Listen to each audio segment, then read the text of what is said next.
મિત્રો કોઈ બી સમાજ પર થવા માટે તમે ખરાબ ટિપ્પણી કરો તો કોઈ પણ પ્રકાર રીતે બધાને ગુસ્સો આવશે।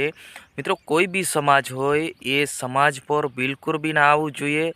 નમસ્કાર મિત્રો, વિડીયોમાં તમારું સ્વાગત છે। અત્યારે સોશિયલ મીડિયા પર છેલ્લા 5 થી 6 દિવસથી એવા વિડીયો વાયરલ થયા છે કે સમાધાન કરવાની તો દૂરની વાત છે, પરંતુ કોળી સમાજનો વ્યક્તિ વનરાજ ઠાકર અને આદિવાસી સમાજના કેટલાક યુવાનો જે છે એ સામે સામે વિડીયો બનાવી રહ્યા છે અને લાખો વ્યૂ પાઈ રહ્યા છે અને આગળ જે વિડીયો છે એ લગાતાર પોસ્ટ થઈ રહ્યો છે।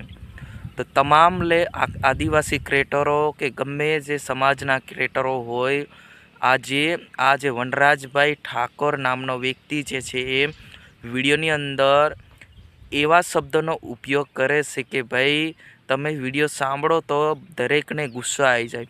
કોઈ બી સમાજ હોય મિત્રો, હું એવું નથી કહેતો આદિવાસી સમાજ કે અન્ય કોઈ સમાજ, મિત્રો એમ તો આપણી યુટ્યુબ ચેનલની અંદર તમામ વિડીયો જે છે એ સમાચારના છે, પરંતુ આપણે ભૂલવું પડે કે આપણે એક આદિવાસી ક્રિએટર છે, આપણે જે પણ ઘટના બનતી હોય છે ઘટના આપણે વિડીયોની અંદર જણાવતા હોય છે।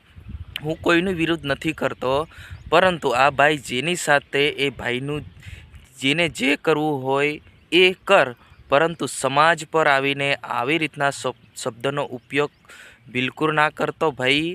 અને મને ખબર છે કે તમે લોકો વિડીયો એટલા માટે વાયરલ કરી રહ્યા હશે કે ફોલોઅર વધારવા માટે। મિત્રો ફોલોઅર વધારવા માટે ઘણા બધા રસ્તા છે।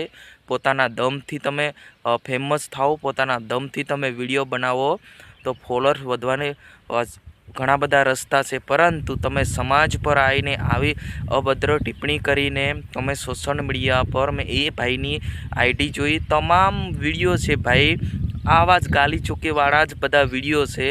અને તમારે જે પણ મેટર હોય એ જલ્દી પતાવો।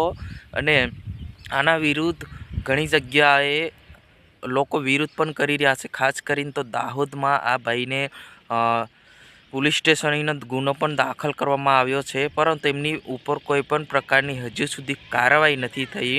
આ ભાઈ લગાવીશ આ રીતના સમાજ પર ટિપ્પણી કરીશ ને તું દેખાઈ પણ ના પડે એ તારી હાલત થઈ જશે। તમારે શું કહેવું છે અવશ્ય કોમેન્ટ બોક્સમાં જણાવજો। અત્યારે જે વિવાદ છે આગળ જઈ રહ્યો છે, લોકો હસી મજાકમાં પણ વિડીયો બનાવી રહ્યા છે, લોકો એની ઘણા બધા પોસ્ટ કરી રહ્યા છે, આ ભાઈ આવું કીધું ફલાણા ઢીકણું, એવા જૂના વિડીયો પણ અપલોડ કરી રહ્યા છે એડિટિંગ કરી। તો ખાસ કરીને આર.કે. ઠાકર અને વનરાજ ઠાકર ભાઈ, તમે જલ્દીથી આનું સમાધાન શોધી લો। ને અત્યારે આદિવાસી સમાજ ખૂબ ગુસ્સામાં છે, આક્રોશ છે। તમે એવું કહેતા હશે કે શૈલેષ તમે સારી લાગી હોય તો અમારી ચેનલને સબસ્ક્રાઈબ કરી નાખજો, અને કોમેન્ટ બોક્સમાં તમારે શું વિચારધારણા છે આમના વિશે, તમારે શું માંગ છે એ અવશ્ય કોમેન્ટ બોક્સમાં પણ જણાવજો।